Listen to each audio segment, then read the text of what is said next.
लिख लो हमारी बात। अगर धनी बनना है तो हम तुम्हें सच्चा उपाय बता रहे हैं, परोपकार करना शुरू कर दो। 5 रुपए से शुरू कर दो परोपकार। हमारे वृंदावन में सेवा कुंज के इस साइड में एक आश्रम है जिसका नाम नथिया बाई।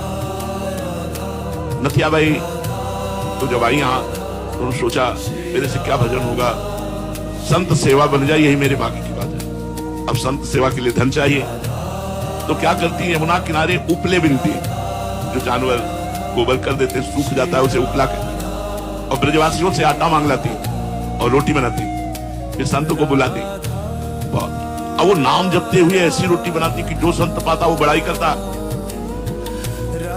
अब वहां बिना बुलाए संत आने लगे, 2 आने लगे, 4 आने लगे। उन्होंने किसी को मना नहीं किया, कभी भी आ जाए, रात के आ जाए तो रोटी बना के लगे। धीरे धीरे लोगों को पता चला, वहां दाल और आटे के बोरे की टीनें पहुंचने लगी। धीरे धीरे आश्रम बन गया। एक दिन वो 10 वर्ष सेवा करते व्यतीत हो गए। फल का समय आया तो गेहूं लेने गई थी ब्रजवासियों से, जैसे समय आता है ना गेहूं का, तो खेतों में फिर वो 5 किलो 10 किलो ऐसे सब चंदा रूप में दे देते।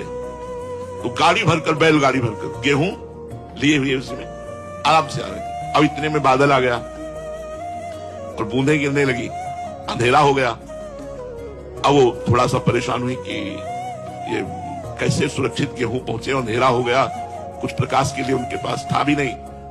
इतने में देखा एक छाता लिए हुए 14 वर्ष का बालक आया और कहा, माई ये छाता गाड़ी में लगा ले और लालटेन लेकर मैं आगे चलता हूं, मेरा घर आगे ही है। बोले कहाँ है तेरा घर? तो बोले बस बिहारी जी के पास ही है। वो नथिया बाई जी के आश्रम तक छोड़ करके आए और मुस्कुरा करके चले गए।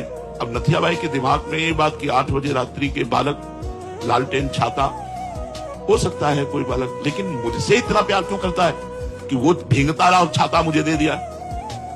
जब दूसरे दिन बिहारी जी के दर्शन करने गई तो बिहारी जी के दर्शन में दिखाई दी लालटेन और छाता। अरे बोले तू ही था, मैं समझ गया, अंदाज तो लगा रही थी पर पक्का नहीं था, आज तो पक्का हो गया।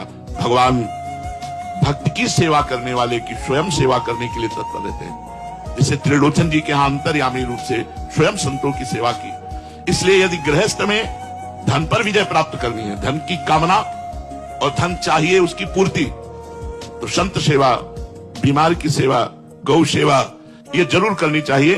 और शास्त्र आज्ञा करता है 10%, लेकिन 10% बेईमानी की कमाई का नहीं।